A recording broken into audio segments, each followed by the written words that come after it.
Go yard. I got so much motherfucking design on right now. Break it down, bring it back, make it clap. I got 3 old thoughts, new block, where that thing, bitches on my line, and you know.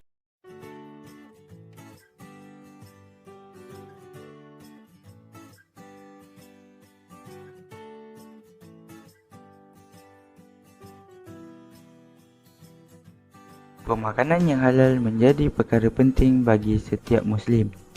Ia menjadi ciri utama pembentukan fizikal sihat bagi perkembangan minda dan hati manusia. Firman Allah Subhanahu Wa Taala yang bermaksud, "Hai sekalian manusia, makanlah makanan yang halal lagi baik dari apa-apa yang terdapat di bumi, dan janganlah kamu mengikuti langkah-langkah syaitan." Surah Al-Baqarah ayat 168. Prinsip kesihatan yang baik. Ibn Sina menyatakan, pencegahan itu lebih baik dari pengubatan. Ibn Sina juga menyatakan 6 prinsip memelihara kesihatan. Yang pertama, udara. Yang kedua, makanan dan minuman. Ketiga, tidur.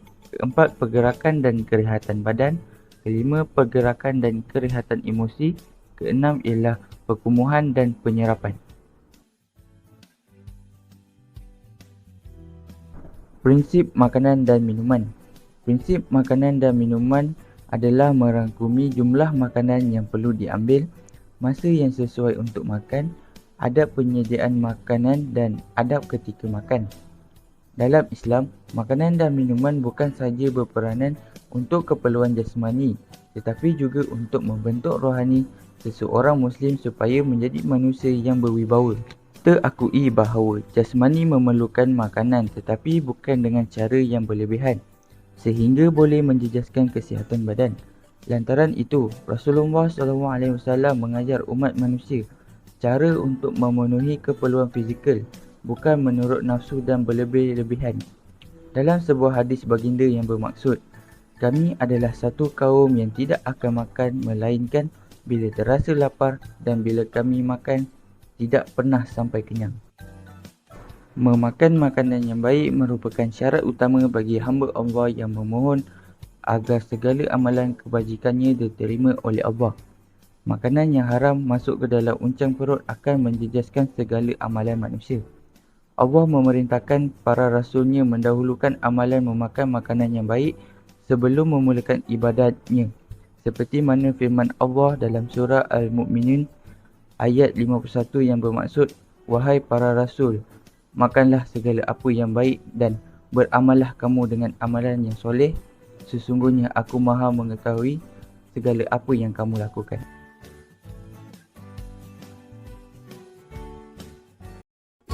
Hai, saya Noniana Umping. Apakah konsep makanan dalam Islam?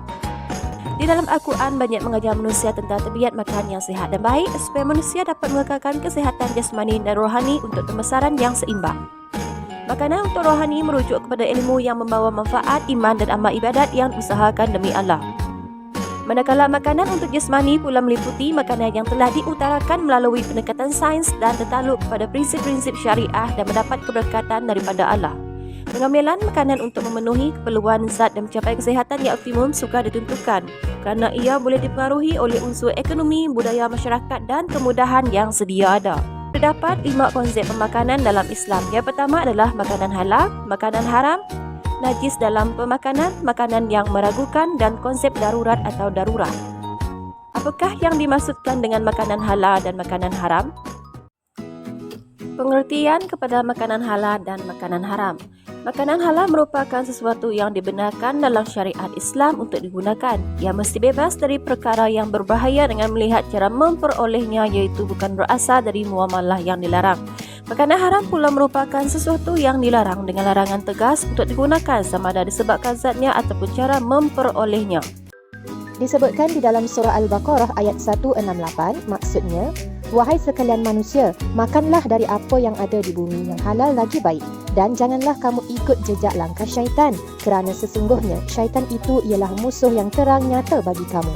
Ayat ini menyuruh kita supaya makan daripada makanan yang halal. Seterusnya, dalil makanan haram.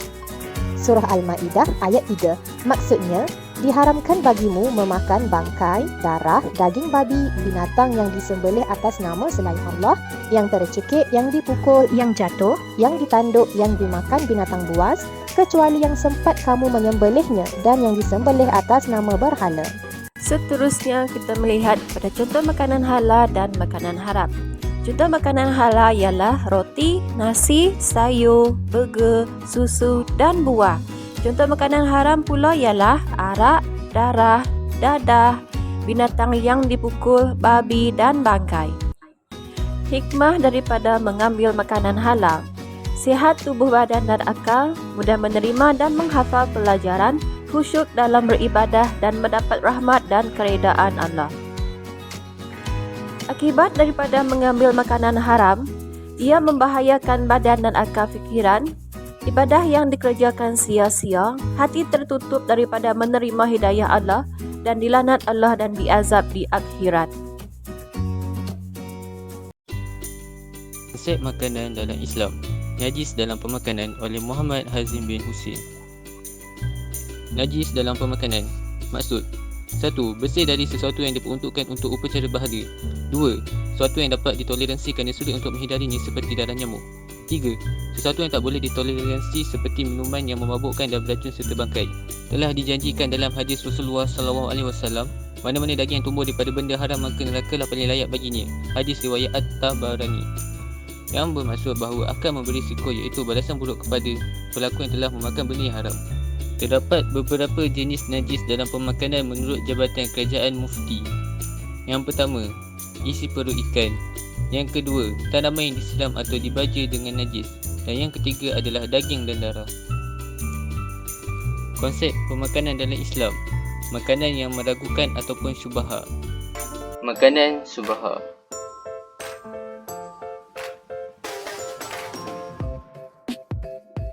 Definisi makanan syubha.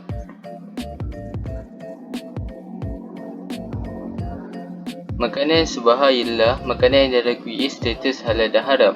Syubha menurut bahasa Arab ialah ragu, was-was atau syak. Secara istilahnya, syubha ialah perkara yang diragukan sama ada ia halal atau haram.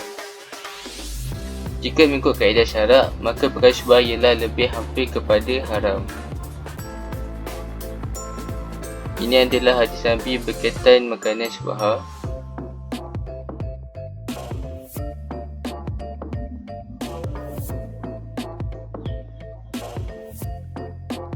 Contoh makanan yang mengandungi bahan makanan syubha: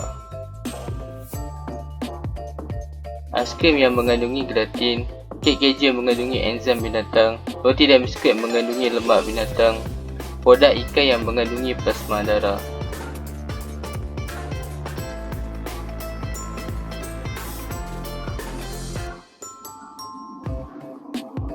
Kenapa Allah menggalakkan kita untuk meninggalkan makanan yang syubha? Pertama, bahan makanan tersebut daripada sumber yang diragu-ragu. Kedua, ibadat tidak diterima dan doa tidak dimakbulkan. Ketiga, boleh membahayakan kesihatan apabila makanan itu daripada sumber haram. Konsep makanan dalam Islam. Konsep darurat atau darurat. Apakah itu konsep darurat? Darurat mengikut bahasa Al-Quran ialah perkara yang membinasakan atau menyebabkan masyarakat. Bagi memelihara perkara yang dinamakan daruriyat, yang wajib dipelihara demi menjaga masalah yang wajib, iaitu memelihara agama, nyawa, akal, nasab, maruah diri dan harta. Dalam kesepakatan semua ulama, darurat adalah masalah makanan. Hal ini bermaksud memakan sesuatu yang haram dalam keadaan terpaksa atau darurat adalah dibenarkan dalam Islam.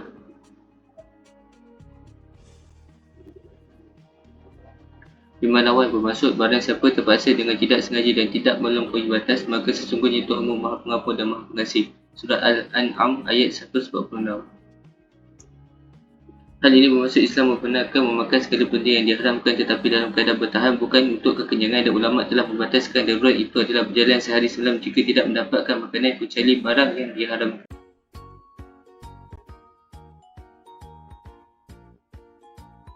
Persetujuan halal bermaksud pengesahan halal yang diberikan kepada sesebuah syarikat pemohon melalui prosedur permohonan persetujuan halal di JAKIM serta pemeriksaan di setiap peringkat dalam pengeluaran makanan yang dikeluarkan benar-benar halal. Pengesahan halal hanya boleh diberikan setelah syarikat pemohon melalui beberapa proses wajib seperti pemeriksaan ramuan produk dan premis serta memenuhi kriteria yang ditetapkan. Logo halal bermaksud logo yang dikeluarkan oleh JAKIM. Bintang berbucu 8 di tengah-tengah bulatan, perkataan Arab halal di tengah bintang, diikuti tulisan Rumi halal. Bulatan logo tertulis perkataan Malaysia dalam tulisan Rumi dan Arab. Dua bintang kecil berbucu 5 diletakkan bagi memisahkan tulisan Rumi dan perkataan Arab tersebut. Berikut merupakan peranan logo halal.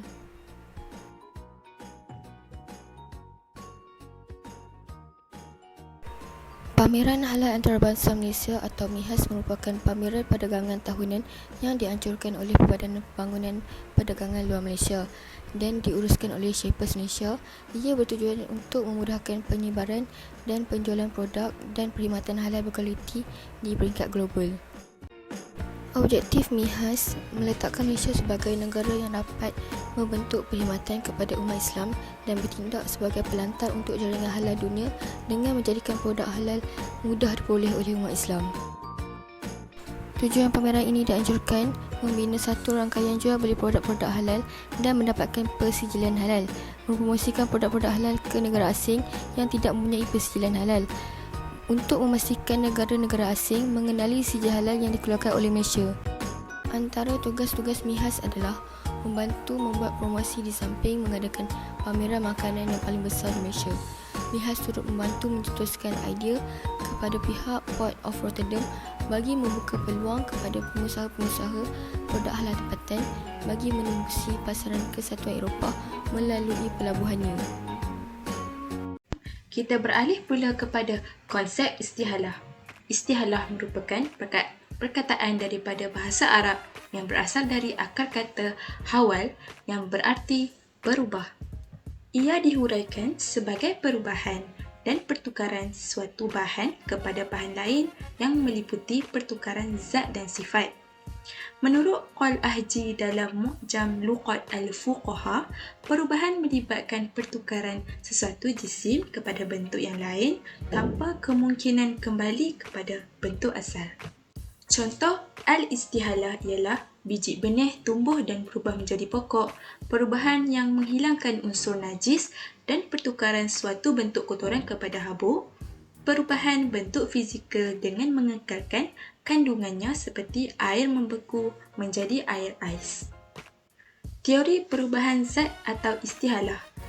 Bahan najis atau bahan haram berubah konsep dan bentuk zat serta sifatnya menjadi satu bahan lain yang halal dan berbeza dengan bahan yang asal sama ada dari segi nama, kriteria dan sifat. Bentuk-bentuk istihalah ialah perubahan fizikal dan kandungannya. Contoh, bangkai berubah menjadi butiran garam kerana terjatuh di lautan garam. Kedua, perubahan fizikal sahaja. Contoh, perubahan dari aspek luaran sahaja, contohnya kulit binatang selain daripada anjing dan babi berubah menjadi suci setelah melalui proses penyamakan. Ketiga, perubahan kandungan sahaja. Dari segi fizikal, arak dan cuka tetap dalam bentuk cairan, tapi dari segi kandungannya berbeza. Berlaku perselisihan pandangan yang agak ketara di kalangan ulama dalam isu ini. Secara umumnya, konsep istihalah ini diterima pakai secara ittifaq dalam beberapa kes sahaja. Dalam mazhab Syafi'i pula, konsep istihalah diterima dalam 3 perkara sahaja, iaitu arak yang menjadi cuka dengan secara tabi'i, kulit binatang yang mati selain daripada anjing dan babi apabila disamak. Ketiga, sesuatu yang berubah menjadi binatang seperti bangkai yang bertukar menjadi ulat kerana wujudnya kehidupan. Apakah peranan makanan dalam membina otak yang sihat? Otak yang sihat terletak pada badan yang sihat. Apabila jasmani sihat, maka akan lahir juga otak yang sihat. Dalam pembentukan generasi yang cemerlang, unsur pemakanan perlu diambil kira kerana ia akan menentukan kesihatan jasmani dan akhirnya diterjemahkan melalui otak yang sihat. Dalam meniti kehidupan, kadang-kadang manusia terlepas pandang akan kurniaan dari Ilahi yang tidak terhitung nikmatnya. Junjungan besar kita pernah bersabda yang diriwayatkan oleh Bukhari, 2 anugerah yang dikurniakan oleh Allah menyebabkan manusia tertipu ialah kesihatan yang baik dan waktu yang lapang. Kesihatan yang dimiliki menyebabkan manusia tidak tersedar akan nikmat tersebut dan tidak menjaganya. Akhirnya, aset yang dimiliki tersebut terus terabai dan memberi kesan buruk kepada diri sendiri. Natijahnya, kesihatan jasmani terganggu dan kesihatan rohani juga akan tergugat. Sebenarnya, amalan gaya hidup sihat diikuti diet yang seimbang merupakan kunci penting yang dapat membantu otak kita menjalankan fungsinya dengan lebih baik. Otak merupakan organ yang paling banyak menggunakan tenaga. Ianya menggunakan kira-kira sebanyak 20% kalori dalam badan. Jadi, ia memerlukan makanan yang bagus untuk mengekalkan konsentrasi yang baik sepanjang hari. Pengambilan kalori makanan. Pengambilan kalori makanan boleh dirujuk melalui derajah piramid makanan. Daripada aras bawah tergolong dari kumpulan karbohidrat seperti nasi, roti, bijirin dan banyak lagi. Pengambilan makanan kumpulan ini menurut KKM adalah 4 ke 8 sajian sehari. Dari aras kedua pula adalah kumpulan vitamin seperti buah-buahan dan sayur-sayuran. Pengambilan makanan kumpulan ini pula menurut KKM adalah 2 ke 3 sajian sehari. Aras ketiga pula adalah kumpulan makanan protein seperti ikan, ayam, daging dan banyak lagi. Menurut KKM, untuk pengambilan protein adalah 1 ke 3 sajian sehari. Dan kumpulan terakhir pula adalah lemak seperti mentega, minyak, garam, gula dan banyak lagi. Kumpulan ini perlulah diambil dengan kuantiti yang amat sedikit menurut KKM. Akibat tidak menjaga pemakanan. Daripada pengambilan makanan yang tidak sihat akan mengundang banyak penyakit. Antara akibat daripada pengambilan makanan tidak sihat adalah menyebabkan penyakit kronik seperti penyakit jantung, darah tinggi, kencing manis, masalah obesiti dan mengganggu fungsi otak. Itu sahaja dari kami. Terima kasih.